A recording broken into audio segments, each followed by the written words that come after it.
Hare Krishna. Hare Krishna. This 8th chapter is called Attaining the Supreme. It speaks about the process of death, a fascinating topic, and what happens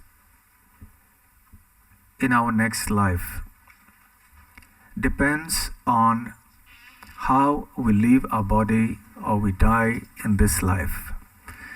So let's talk about text 6 in the 8th chapter.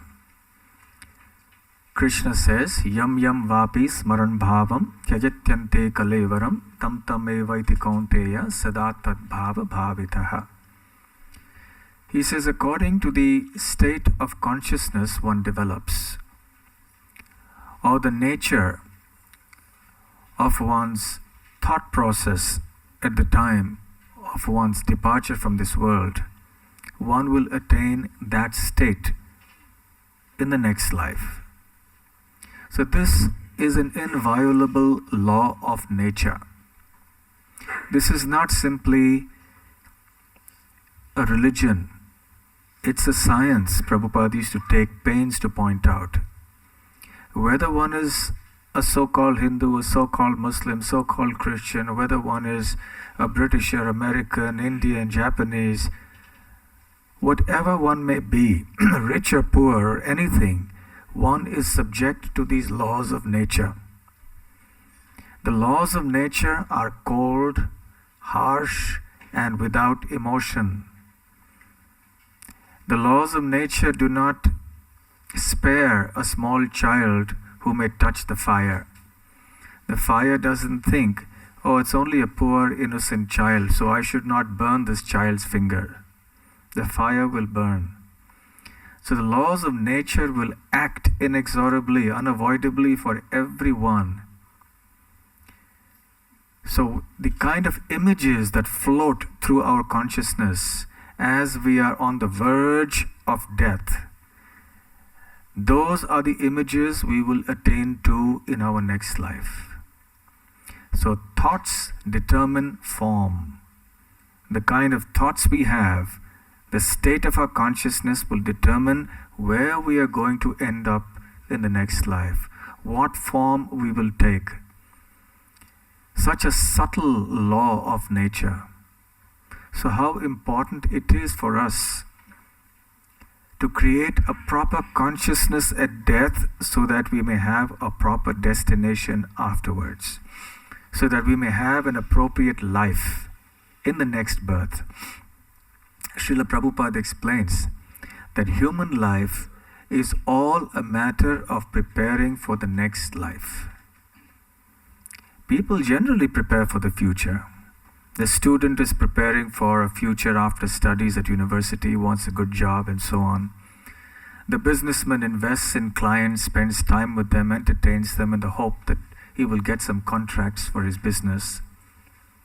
Everyone is hoping against hope for a better future. But unfortunately, because of lack of knowledge, that planning for a future is restricted to the end of this one life, which is but one amongst millions and millions of lives that we have had in this world. Now the time has come, we have a human form of life.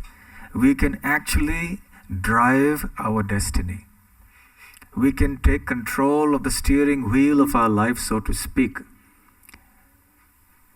and be driven by the navigation, sat-nav, of the Bhagavad Gita, as Shruti Dharma Prabhu was explaining earlier on.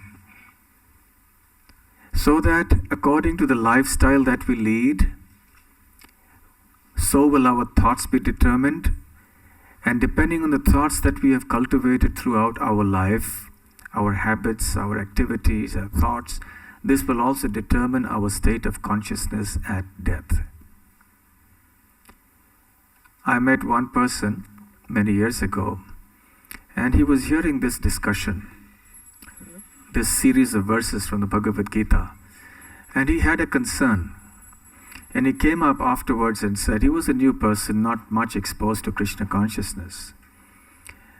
And he said, well, I want to ask a question about my profession. I said, yes.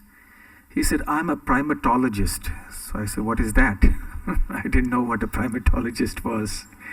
I don't know how many of you know what a primatologist is. Okay, fine, thank you. I'm happy.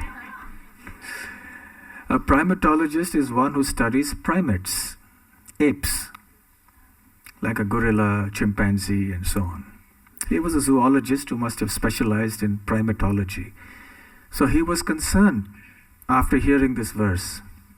What's going to happen to me? Because I'm always thinking of gorillas and chimpanzees. I'm constantly meditating and I'm in gorilla consciousness. So what happens to me? So, well, I said, just make your Krishna consciousness so strong that finally Krishna will be the most dominant force in your consciousness. So it's not an easy task. Someone may be absorbed in gorillas and chimpanzees, and we have so many gorillas and chimpanzees in our daily life. So we have to struggle to live our life in such a way that we can always remember Krishna and never forget Krishna, so that at the time of death, we will remember Krishna and leave this world and go back to Krishna's kingdom. And that's the perfection of our life. And now we will come to the most important chapter in the Bhagavad Gita.